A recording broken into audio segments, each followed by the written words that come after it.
Hi, it's Tony Robbins. Happy New Year. Listen, how's your new year coming out so far? I know it's early. It's January 15th, and I thought I'd send you out this little video message because you know what that day means, don't you? January 15th is the cutoff. Statistics show that 95% of the people that actually made a New Year's resolution have already broken it by today. And that's if you even made a resolution. Now, if you're the exception to that, I'm thrilled for you, and I support you, and I say keep rocking it. But if you've missed, maybe I could drop you a quick little message or two here that can help you not only recover, but get way beyond just making some New Year's resolution and make some real lasting change in your life. I mean, think about it. Most people don't even make a resolution anymore. Why? Because they've made them from years and years and years, and they know they're not going to follow through. So after a while, who wants to disappoint yourself? Who wants to be upset with yourself? Why even bother to set a new standard for this year? You know it's going to be the same as last year. If you're the kind of person watching this right now and you've actually opened this email and you haven't shut me off already, then obviously that's not you. So the question is, what is it that makes us even want to make a resolution? I mean, it's an interesting question. Why is it at the beginning of a year we have this tradition? But it goes beyond tradition. It's something inside of us that makes us want to make things better. And I think part of it is the calendar gives us this idea that we could have a fresh start, that we could start from fresh and have this great victory. And it's really, the calendar itself is quite arbitrary. It's wonderful to use it, but if you didn't use it effectively, let's use the calendar to serve you today. Let's just see, what does it really take to make this thing happen? Because there's no denying that inside of you, the only thing that's going to make you happy in the year ahead and the decades ahead is going to be having you have an experience where on a regular basis, you feel like your life is making progress. If there's one thing I teach, and I want to remind you of it, it's really simple. Getting things is not going to make you happy. That's good news in a tough economy. It's a good reminder. It doesn't matter what you get. Doesn't matter whether it be money or opportunity. All those things might excite you for the moment. Even a relationship, as magnificent it may be, might be exciting for a while. But if you don't keep growing, that relationship isn't going to stay exciting. So the secret to real happiness is progress. Progress equals happiness. And if we can make progress on a regular basis, we feel alive. And that's why at the beginning of the year, we get this thing like, okay, I can have this fresh start. I could really do what my soul desires. I could expand. I could grow. I could improve. I could change. Or maybe better than change, I could progress. See, think about that. Progress is an aliveness to it, doesn't it? You don't have to work at changing. People say all the time now, well, I'm working on changing. Don't worry about it. You don't have to work on changing. Change is automatic. Your body's going to change whether you want it or not as the years go by. And no matter how hard you work, there's going to be some changes going on there. The economy is going to change no matter what you want it to do. The weather is going to change. Relationships are going to change. Everything in life is always changing. We don't have to work on change. Change is automatic, but progress is not. So if you want to make real progress, then you really got to look at your life in a different way. You got to say, I got to take control of this process and not just hope it's going to work out like people do who make a resolution. Because really, isn't that what they're really doing at the beginning of the year? They're saying, well, here's my resolutions for the year, and they really basically tell you their wishes. It's their wish list. It's what they hope it all comes together. And then they call it a resolution, but they don't know what a resolution is. When you resolve something, to have a resolution is to resolve it. When you've resolved, this is how it's going to be.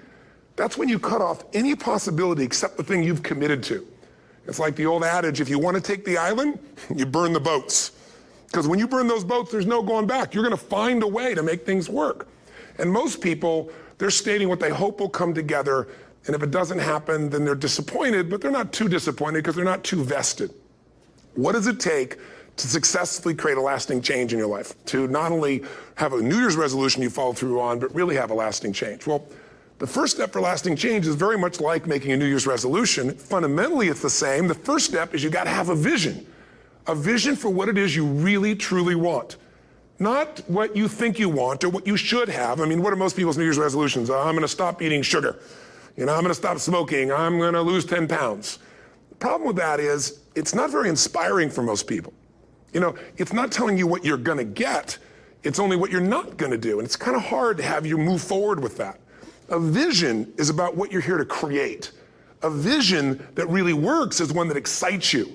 If you say, well, my resolution, my goal, my outcome for this month, this week, this year is to lose X number of pounds, that's okay, but it's not very compelling.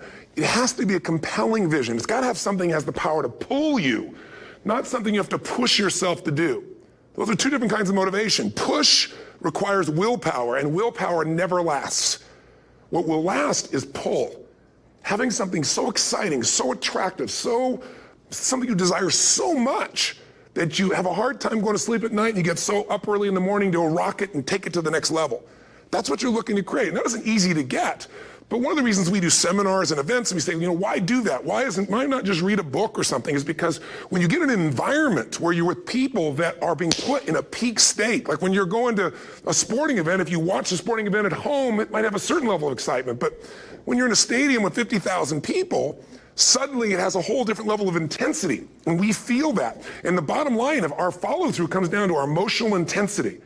In a different state of mind, you're going to come up with a much better and a more exciting vision than if you're sitting on the couch going, okay, what are my new resolutions for this year? And you're doing it the morning after the new year has started and you're a little inebriated and the football game's on in the background. Probably not going to have the power of focus there. Probably not going to have the power of the energy to create something that's going to pull you for this year. And you got to do that. So it's got to be a vision that's compelling. Something that it's going to be a gift to make sure that it happens. And also, along with that compelling vision, you got to have strong enough reasons that you're going to follow through when the going gets tough. That's one of the biggest things missing for most people. They say, this is what I want to do. It's not very exciting. It's not very compelling. But most importantly, they don't have strong enough reasons to push themselves through what's going to be necessary to get that dream, to get that goal when the inevitable challenges come up. When you're starving, hungry, and you're trying to go on a diet, right? When you got no time and you're stressed out and you haven't worked out still, and that's what you're supposed to do. When the economy gets tight and what you thought you're going to do doesn't work, and so you give up on the goal instead of finding another way to get there. You don't let the fear take you over if you've got strong enough reasons. Those reasons can be positive, or those reasons can also be negative. They can be, if I don't do this, this is going to cost me. And if I do this, this is what I'm going to gain in my life. Reasons come first, answers come second. If you get a compelling vision and you got strong enough reasons that will push you through the tough times, you're going to do things other people don't do. Instead of collapsing, even if you get off target, you won't go, oh, I blew it. You'll get right back on target, make the change, make things happen. And I know you've done this in many areas of your life. Just think about it again. I'm not teaching you something really new here today. I just want to remind you of what your soul knows. You got to change, you got to improve, and you got to go through a simple process fundamentally to make that progress. First step, vision that's compelling. Second step, make sure that there's strong enough reasons to follow through. Third step, you got to review it and feel it every day. I mean, anything. Have you ever had this happen in your life? Has there been anything in your life that you've ever wanted so badly? You were so desirous of it. You had such a hunger for it that you couldn't stop thinking about it. Could have been a career move, could have been when you were a kid, a car, it could have been a relationship, it could have been anything, but you were obsessed. You wanted to make this happen. You wanted to attract this to your life. You just wanted something. And you didn't even know how to get it. But it was so compelling to you. You kept thinking about it every day, envisioning it, imagining it, feeling it. And then stuff happened. And suddenly you started to attract people or situations to your life, and it just came together. Like, you didn't even have a total plan. It was just that it was so a part of your focus with so much intensity and emotion so often that it sensitized you to notice anything that could get you there. There's a part of your brain called the reticular activating system. For short, we call it the RAS. That part of your brain determines what you notice in the world. And it's really important because when you set a goal, when you get really clear on a vision, and there's strong enough reasons, and you review it enough, and it becomes a part of you, that part of your brain says, anything that relates to this, I need to notice. It's like, did you ever buy a certain kind of car or maybe a certain outfit, and suddenly you see that car everywhere, or those outfits everywhere? Well, the cars were always around, but why do you see it now? Because your RAS knows this is important. This is part of my world now. Similarly, when you really get clear and it's compelling and you're reviewing it every day, you've got strong reasons and you're reviewing it every day and you're feeling it, the brain becomes incredibly acute at noticing anything to get you to move forward. And so that's the power of this. So, what do people do with a New Year's resolution? They come up with something they kind of want.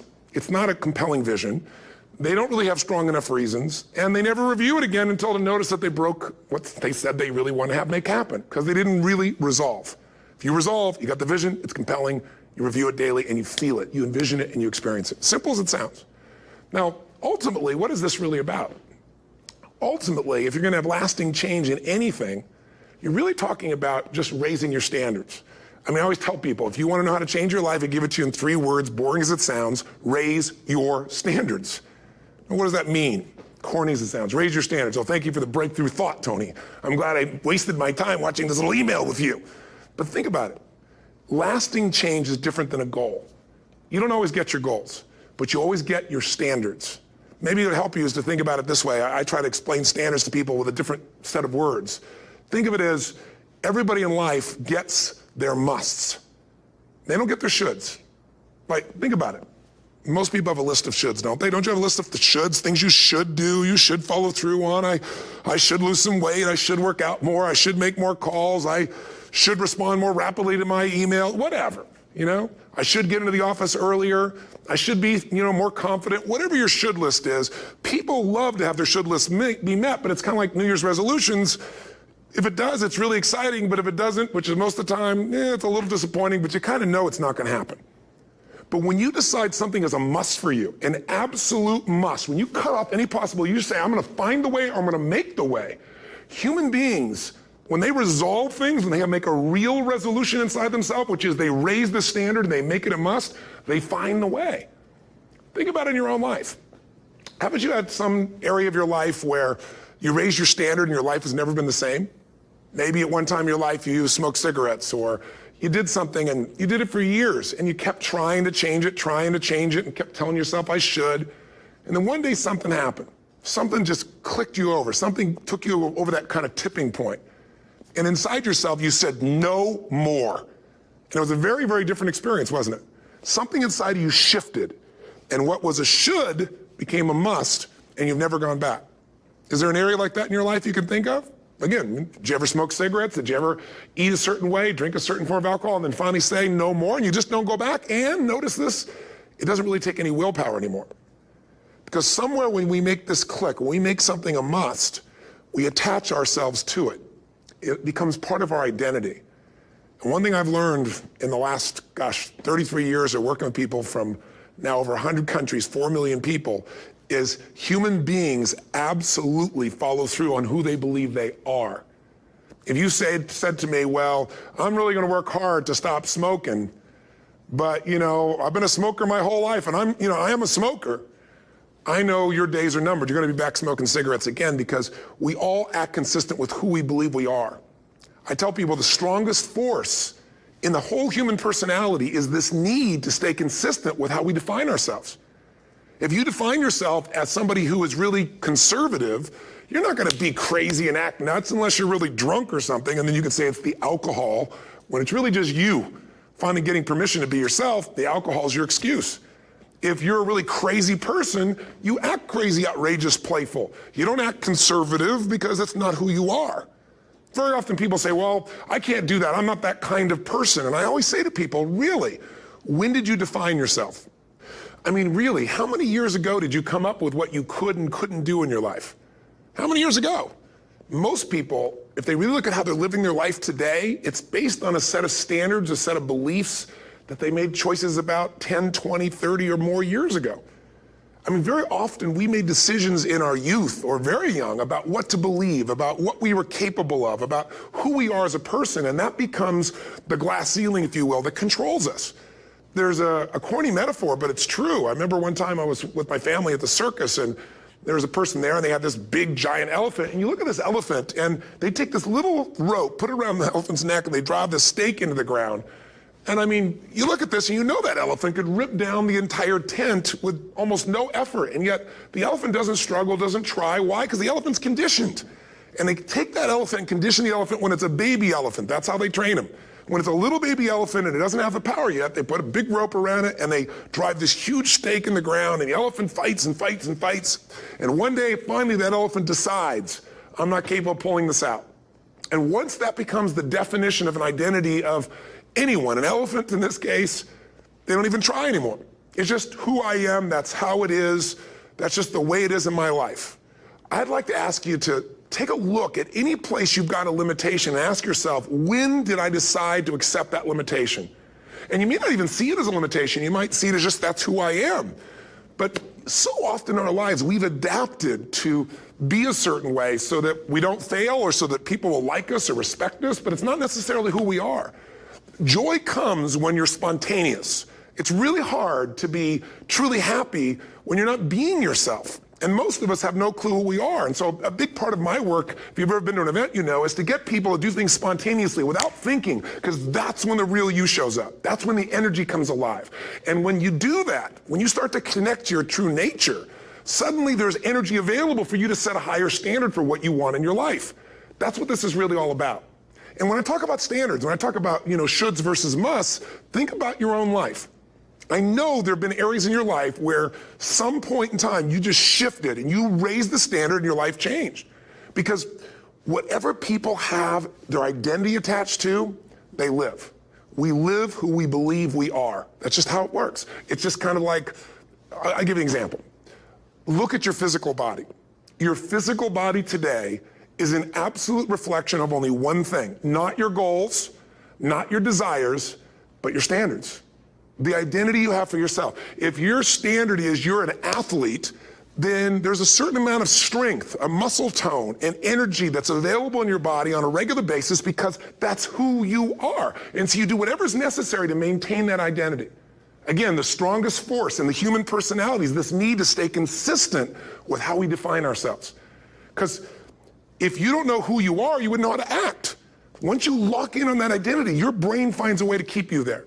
If you say, you know, man, I'm overweight, I've always been overweight, I'm big boned, and that's the story you got, then you're going to always find a way to get back there. That's your settling point.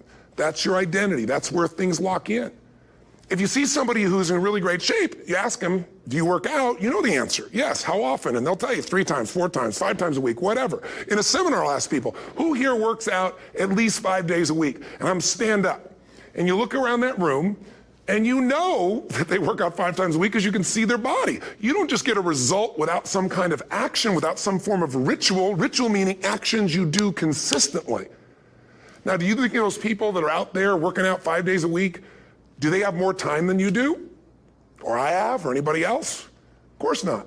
Is their life less busy? Of course not. It's just a must for them. They must work out that way, and they've made that turn and their life's changed. So I'm not saying you have to work out 5 days a week. I'm just saying whatever you really want, wants don't get met consistently. Standards do. Whatever you identify, this is who I am. And so it's not so much about changing your identity as there's expanding it. You know, deciding that, you know, instead of your goal is to lose 10 pounds, which is not compelling, what if your vision was to get back to my fighting weight? You know, this year, this month, this next 90 days, I'm going to transform my body. I'm going to take on a new challenge. I'm going to find some technique or strategy, there's a million of them, that can reframe myself where I want to feel younger, stronger, more vibrant than ever before. Here's my reasons. Because I want the energy to really make my life work. Because it's tough out there, and I want to be stronger than I've ever been before. I want to go in front of the mirror, and if I'm naked, not, you know, want to laugh. I want to look there and take a good look and go, yeah, I'm proud of whatever I see there. Whatever it takes, something's going to make you laugh, smile, something that's going to tease yourself, but something's going to move you to another level. If you identify yourself in a new way and you own that every day, and that becomes the standard of how you live, you'll find the way to make that standard real. Money's the same way. Think about it. It doesn't matter what's happening, quote unquote, in the marketplace. People that make money find a way to make money no matter what, don't they? I mean, most people's standard is to pay their bills. So that's what most people find a way to do, even when economic times get tough. Most people, if that's their absolute standard, they find a way. Some people's standard is pay their bills most of the time. And so most of the time they do. Some people's standard is not just to pay their bills, but to take care of their family and maybe even some of their friends. And they find a way. In fact, you know, some people may be in a family where they don't have enough money. They barely have money to pay their bills. They work their guts out. And then somebody, their mother, their father, somebody else, their sister gets ill, and there's not enough money to take care of it. Nobody else has money in the family. They don't either, but they find a way to get that money to take care of their mother or father, don't they? And pay their bills. They never could do it before. Why? The situation made them raise their own standard. And not everybody does that. Somebody else in the family might have money and still not take care of their mother. It all comes down to the inner game, my friends. Changing your life is a change in the inner game. The outside world you can't control, but you have absolute control over this one if you learn the dynamics of what shapes you. And identity is one of those simple, clear, fundamental basics that if you start to shift it, everything else will shift in your life as well. Some people, by the way, have to have more than enough money to do what they want, when they want, where they want, with whomever they want, contribute the way they want. And if that's their must, they find a way. I know that sounds overly simplistic, but it's true. Somebody once said you could take all the money in the world out of the hands of everybody, out of all the wealthy people in the world who are really successful, give it to other people. It wouldn't take too long. Those people would have it back in their hands. It's not because they're manipulative. It's because they have a standard. Some are manipulative, don't get me wrong, but they've got a standard of what they're going to find a way to make happen. I'm just simply saying to you, take those 3 magic words and live them. Raise your standard. And if you really want to do it, then I'll tell you the most important secret. Have you ever done this?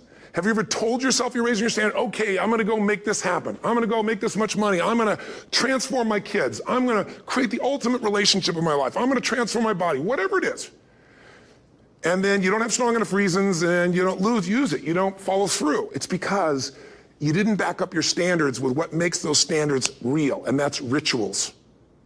Rituals are where the power is.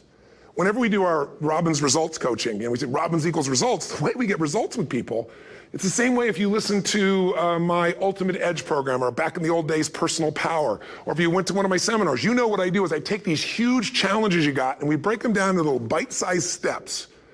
Little things you do each day that after you do them, you get so much momentum that it's easy to succeed. You're not overwhelmed. You have these victory day after day after day on little things. If you went to Ultimate Edge, I'm sure you learned about the hour of power, or the 15 minutes to be able to be fulfilled, or 30 minutes to thrive, where you literally just condition your body and emotion with a couple little rituals. So it doesn't matter what's going on in your world. You feel that strength, and it's not fake. It's not some pump up. It's coming from inside you, and it works. Rituals define us. See, all the results in your life are coming from your rituals. They start with a standard and then have rituals that follow it up. Like, for example, if you are where you want to be physically, you have very different rituals than if you're not where you want to be physically. If you're overweight, you and I both know you got a different ritual than if you're physically fit. Completely different. You get up in the morning, what's the first thing you do if you're fit? Your shoes are there, you roll over, doesn't matter how you feel, you put on your shoes, you lace them, you start walking, or whatever that ritual is. If you're overweight, you roll over and you have a very different ritual. You might roll over several times to turn the alarm clock off. You go in and get your mocha, smocha, whatever, special coffee. You stop by at Starbucks, or whatever the case may be. You have your nice sugar muffin. It's supposed to be really nice for you. Whatever you do, it's a different ritual. If you have a great, passionate relationship, you have very different rituals in how you come home than if you have a lousy relationship. When you come home and the first thing you do is you're tweeting somebody, or you're emailing, or flipping on the news, or you don't even come home. What are the rituals? Whenever I study people that are successful, what I look for is what's the standard they hold themselves to, and then what are all those little rituals that add up? Because think about it.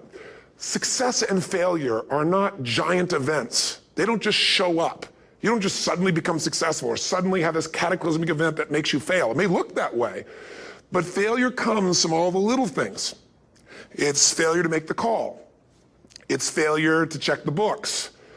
It's failure to say, I'm sorry. It's failure to push yourself to do things physically that you don't want to do. And all those little failures day after day come together until one day some cataclysmic event happens and you blame that. That event happened because you missed all the little stuff. Do you agree with me? And success, by the way, is not some overnight event. It's all these little things. Success is having a vision. Success is making it compelling. Success is really seeing it and feeling it every day with strong enough reasons. Success is feeling the sense that I'm here to grow and I'm here to give something to the world more than just myself. Success is caring about other people. Success is calling and saying, I love you in the middle of the day for no damn reason. Or sending a note. That'll change your relationship. Have a ritual of something funny, playful, or a surprise you do. How many relationships are dead today because they have no surprise rituals anymore? You need to have some rituals, some cool things you do that nobody else does that gives you a better life than anybody else has. All the little stuff, that's where success comes from. In business, it comes from delivering more than anybody could imagine. All those little things add up. People go, wow, that's who I want to do business with. It's true in any area of your life. So if you look at somebody who's really successful and you think, wow, they're so amazing, they're such a genius, you got to dig underneath and you got to remember something. People are rewarded in public for what they've practiced for years in private. Myself and my business people say, how do you get up and speak? And you have no notes and you go for 3 days and nights and the room is like, everybody's wired and it's incredible. It's like a rock concert. How do you do that? How do you have that confidence? Well, it's not confidence, it's experience now. But I did so much behind the scenes and I still do to make things right. How many people would know that since the time I was 17 years old, before I walk out on stage, still do to this day, wouldn't need to do it, but I still do it, I never walk out there without being in an absolute peak state of mind. You know, there are days my back is hurting, my throat is hurting, or I may have had a challenge, or my father passed away, and I've still got to deliver for these people because my standard is give my all every time. Every event has to be better. Talk to anybody who's been to our events for 5, 10 years, some of our trainers, and I'll say, I don't know how he does it. He always finds a way to make it better. That's not an ego thing. That's a standard in me. I have to find the way. And my ritual, though, is I prepare, I think, I gather new information, I figure out how to put something across better. What do people need? I spend time with our customers. I see what's going on. And before I get on stage each time, I have this little ritual to put myself in a state of mind. And I did it starting like 17 years old. I started doing it. I'd say, I now command my subconscious mind. And I say this out loud several times, this little phrase, set of phrases, as an incantation to kind of condition my mind and body. And I'd say, I now command my subconscious mind to direct me in helping as many people as possible today by giving me the strength and the emotion and the humor and the brevity, whatever it takes to show this person and help this person change their life now. And I started that with a person when I worked with people one-on-one, and I would do that for 45 minutes driving in my Volkswagen to go serve and coach somebody for the first time. Now I don't say that person, I say these people, and I can go out in a room of 10,000 people and deliver for 50 hours, and I do it every time I come back on stage. It's a ritual to go into peak state. Peak states don't just show up, they don't interrupt you. Great ideas don't interrupt you, you gotta pursue them. I talked to Michael Jordan, I'll never forget, at the peak of his career, and got to watch his final game, saw him backstage and spent some time with him, and it was a pretty exciting time. He was the greatest basketball player I think that ever lived and has ever lived. And I asked him, I said, what sets you apart, Michael? What is it? And is it God-given talent, ability, skill? What is it? And he said, Tony, he said, I can shoot you straight. It's not, me trying to act humble. He goes, I have a lot of talent, a lot of God-given talent, a lot of skill. I've worked really hard. But he said, really, it's my standards. He said, every day I demand more from myself than anybody else could humanly expect. I'm not competing with somebody else. I'm competing with what I'm capable of. Magic formula. Because most of us lower our standards. Why? Because who you spend time with, my friends, is who you become. One of the biggest reasons I started going to seminars when I was like 17 is I had nobody around me as a great role model. I could read about somebody, but being around people, being in that environment was very different. Finding a way to go to work with someone who lived that standard of life was very different. You get around people with low standards and you compete with it.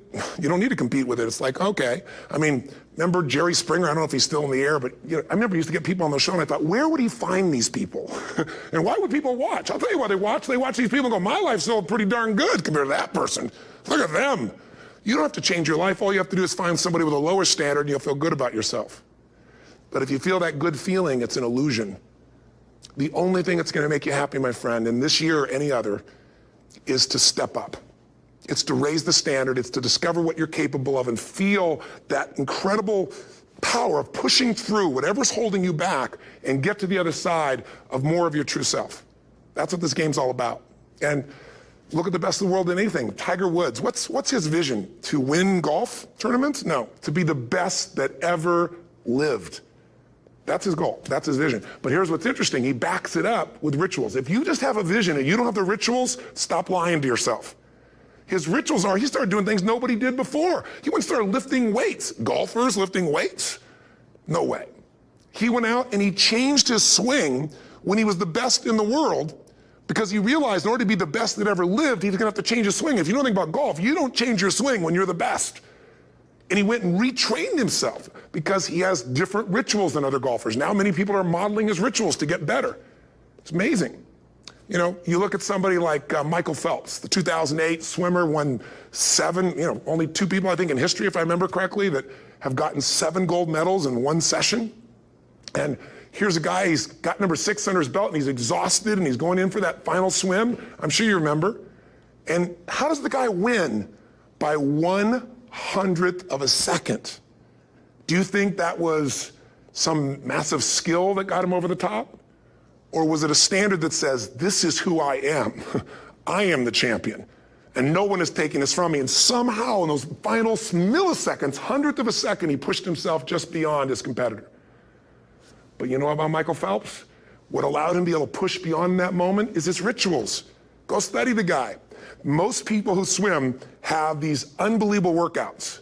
He does 2 and 3 of those workout sessions a day. All the other swimmers in the beginning thought he was insane. You're gonna overtrain, you can't do that, it's not physically possible. But he had a standard and the rituals to back it up. So here's my final message to you, because I've gotten carried away. I thought I was gonna send you like a 5-minute message, but as you can see, there's no script here. It's just me going a little crazy with you, but I wanna really see you get what you want this year. Don't let this year be like last. And if last year was great, still don't let it be that way. Raise the standard. If your life is perfect and extraordinary, you darn well know you're not gonna be happy unless you keep making it better. That's what makes us feel alive. It's not what we get that makes us happy, it's who we become and what we're able to give because we become more. That sense of contribution is what creates the deepest meaning. So here's my assignment for you, if you want one.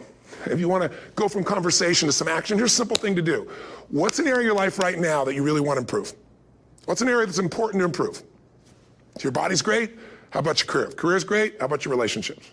Intimate one especially, or your kids, or your relationship with your creator, your spiritual side of your life.